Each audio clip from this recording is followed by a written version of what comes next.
We have got a phenomenal show for you this evening. Just an absolute excellent show. And we're just going to get this party started. Is that cool? Is that cool? About a year and a half, 2 years went by, and we would maybe bump into each other every few months, and it was, hey, hello, smile, how are you doing? And then, I don't remember what time of year, I think it was fall, and I got a phone call. And a friend of mine from school called me and said, hey, Britt died last week. So I went to Montreal, was invited to a leadership program, and there were 25 deaf and hard of hearing women from across Canada that were invited. And we were supposed to be leaders in our community. And I got selected. And I kept thinking to myself, am I deaf enough? Am I good enough? Will I belong? And I still get goosebumps when I think about that, because that's how I felt going in. I hadn't seen or talked with deaf people in a long time, certainly not on my own terms. It was always with my family. Family. There's an F word for you. And here these women were intelligent and passionate and hungry for change. They blew me away. I worked in New York. I worked in Poland, Finland, a season at the Shaw. I did my season at the Shaw and my phone didn't ring for a year, which is an eternity. And I started thinking, and I started looking. And I was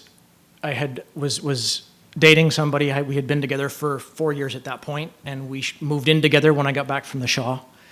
And it became clear to me in that relationship that freelance directing might not pay enough for the bills. In 1997, something drastic really happened. I lost my sister to cancer.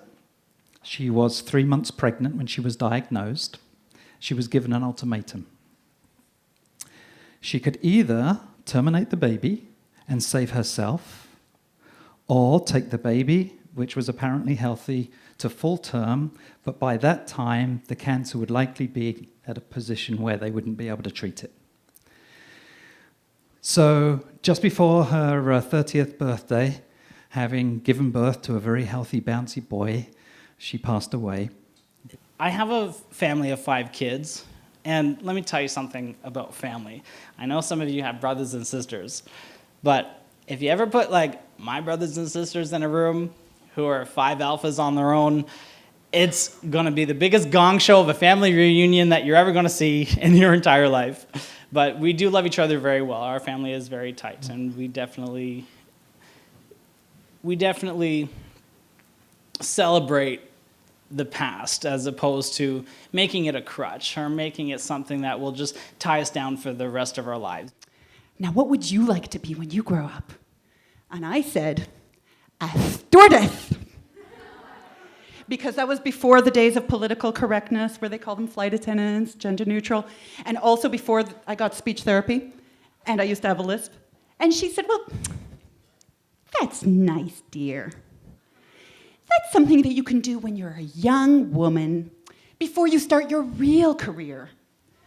So what would you really like to do? And I said, well, okay, I'd love to be an author. I'd love to write. I mean, I love books. I love to read. I love the world of language, and I'd love to be an author. And she said, well, honey, that's nice. You do that after your real career. You do that once you've lived a little bit and learned and explored, and then you'll have something to write about. That was cool. You know what? There are over 100 people in this room. That means there are over 100 people with the power to change the world. Am I right?